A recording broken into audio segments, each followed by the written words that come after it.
नमस्कार दोस्तों।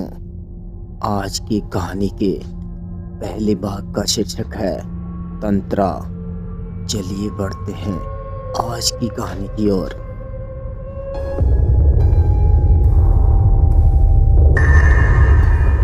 मुकेश और मैं एक ही कंपनी में काम किया करते थे। एक रात हमें ट्रेनिंग पर भेज दिया गया। हमारी इससे पहले औपचारिक बातें ही हुआ करती थी, पर ट्रेनिंग पर एक दूसरे को जानने का मौका मिला। हमें कमरे में एक साथ ही रुकना था। साथ रहकर हम आपस में काफी मिलजुल गए थे।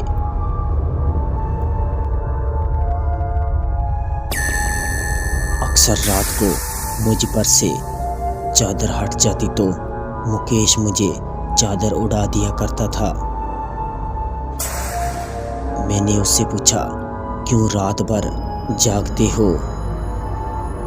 मेरी तो आदत है करवट बदल बदल कर सोने की, चादर तो टिकती ही नहीं। मुकेश ने मेरी बात का कोई जवाब नहीं दिया। अगले दिन ही वो मुझे शांत नजर आने लगा। रात को सोते समय मुकेश ने जो मुझे बताया उसको सुनकर मेरे दिल की धड़कन तेज होने लगी। उसकी बातें सुनने के बाद मुझे ऐसा लगने लगा ये तो कुछ ऐसा था ना तो मैंने कभी सुना था ना ही कभी महसूस किया। ऐसा कम ही देखने को मिलता है।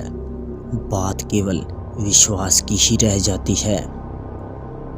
मुकेश ने कहना शुरू किया, आप शायद यकीन ना करें, 2003 का साल था। टीवी देखना, लाइब्रेरी जाना, दोस्तों से मिलना जुलना मेरी दिनचर्या बन चुकी थी। ऐसे में एक दिन मैं अपने दोस्त से मिलने के लिए उसके घर गया हुआ था तो पता चला मेरे छोटे भाई दिनेश की तबीयत खराब है। मैं तुरंत घर को निकल पड़ा। वहां देखा तो परिवार के सभी लोग मौजूद हैं। दिनेश जोरों से चीख रहा है जैसे उसे किसी तरह का दर्द हो। उसकी हालत देखने के लायक नहीं थी। 3-4 लोग भी मिलकर उसे संभाल नहीं पा रहे थे। पिताजी ने कहा, इसे तुरंत डॉक्टर के पास ले चलते हैं, पर मां ने मुझे चुप रहने का इशारा किया। दिनेश चीखता और बेहोश हो जाता। दिनेश की चीखें अब भयानक होने लगी थी। कोई उसका सर दबा रहा था तो कोई उसकी छाती मल रहा था। तभी नानी ने कहा कि इसे पूजा घर में ले चलो। इतना सुनते ही दिनेश जोरों से चीखा। शायद उसे ये बात पसंद नहीं आई। उसे घसीटकर पूजा घर में लाना पड़ा। वहां वो और भी जोरों से चीखने लगा। उसे संभालना मुश्किल हो रहा था तो हमने उसे कुर्सी से बांध दिया।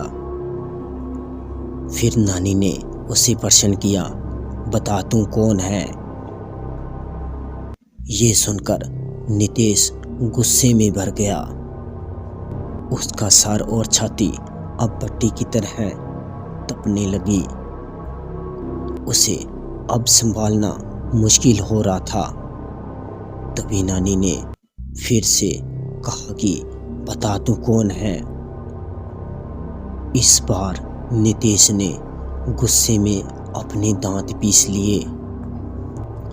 उन दांतों को टिकटिकाने की आवाजें मेरे कानों में दर्द करने लगी। उसके बदन की सारी हड्डियां कड़क रही थी।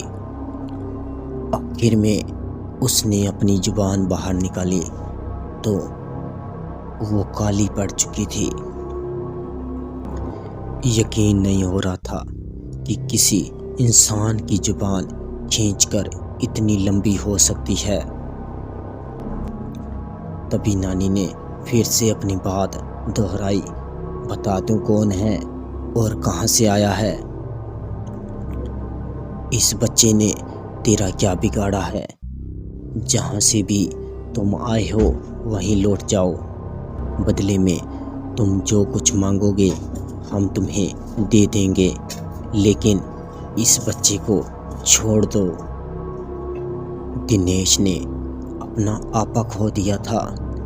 वो उसी तरह कहराता, दांत पीसता, चिल्लाता और बेहोश हो जाता। होश में आने पर उसे संभालना मुश्किल हो रहा था।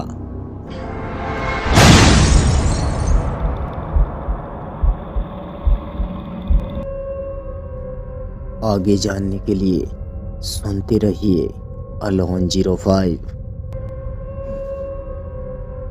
आज के लिए बस इतना ही। चलिए मिलते हैं दूसरे भाग में।